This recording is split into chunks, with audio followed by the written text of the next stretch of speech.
Hey everybody, Curtis Johnson with Remax Realty Group. I've been wanting to do a quick video. Everyone's been wondering what is going on with this crazy real estate market. We've heard all the stories, we've seen the news articles, but what has happened?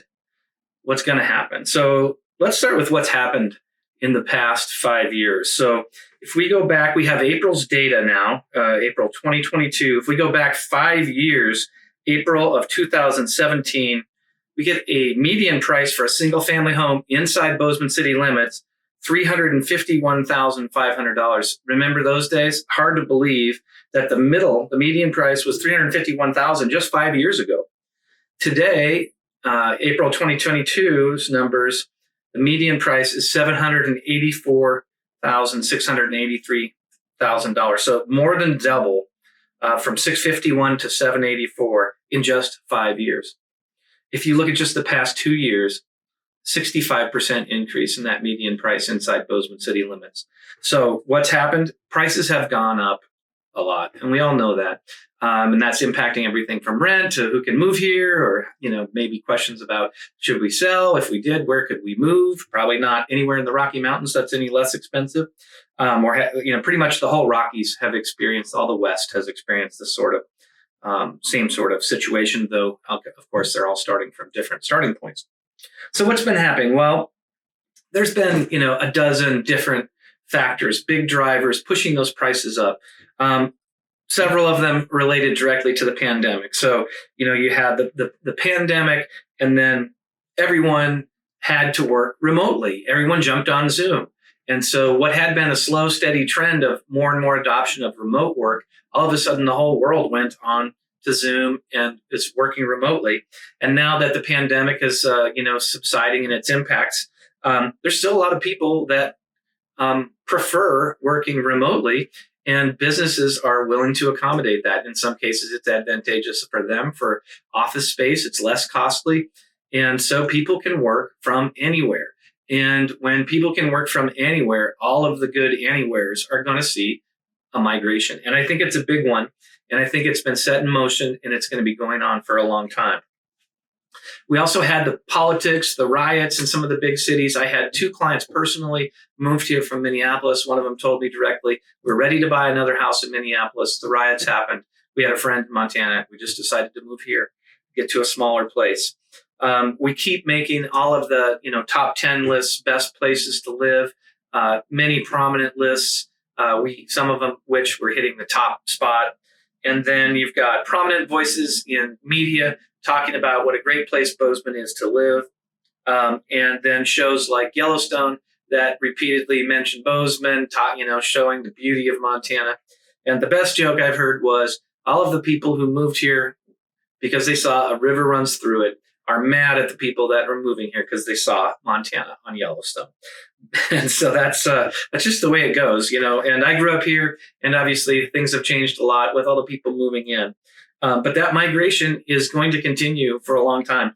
A lot of the things in the past, if you looked at the 70s and 80s, it's always been a beautiful place to live, but, there just wasn't industry. It wasn't, there was no way to make money here, or, for most people. But, with tech and remote work, it's the expansion of tourism, the airport, the ability to get out of here, go work somewhere else, passive income, and just a lot of people have wanted to move here. The university is almost 17,000 students, and so when those students come here, they place demands on housing, whether it's apartments, which impact the more apartments we build, the more expensive construction is. The demands on subcontractors and building materials have been staggering. The prices of building materials and subcontractors have gone way up, which pushes prices up. When students come in, there's investors looking to buy single-family homes, competing with families looking to buy single-family homes. The investors want to buy them and rent them to students sometimes, and then they're in competition with the other single-family home buyers. You've also got one of the big factors that's going to change is interest rates. So we've had lots of cheap money that's been pushing prices up. So interest rates in December of 2021 were just 3.1%, historic lows, almost the lowest ever. They did get down below 3% for a little while, but the normal average for a 30-year fixed mortgage is just under 8%. We were at 3.1 in December. Today, May 23rd, we are at 5.25%. So that interest rate for a 30-year fixed mortgage went from 3.1 to 5.25, more than 2 points. And that is the one factor that had been pushing prices higher, but now is working in the other direction. And so there is a bit of a question mark of how will that impact things? Will it be enough to, stabilize and maybe keep things flat in terms of prices for a while? Could things even go down, or will they just slow from where they were? My opinion, we still have all the other factors. If there's a dozen factors pushing prices up, building materials are still extremely expensive. Inventory is low. People can't afford to move up. There's very few move-up buyers where they're putting their old house or on the market. Subdivisions are harder to create. We don't have lots of vacant lots sitting around, so land is more expensive to build on. Lots of buyers. Most of those factors are all still in place except the interest rate. But it's a big factor. I just sold a condo this spring in Belgrade. It was just shy of $400,000. And last year at this time, you would have seen 10 buyers for that particular property. Multiple offers, probably the cash would be a winner. You'd have something over asking price because it's that affordable. $400,000 is now affordable.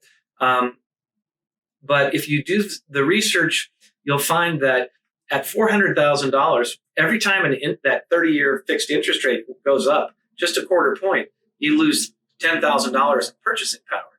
So let's say you're a buyer and you have your maximum payment will get you that $400,000 house. That's just that, condo. That's your maximum payment.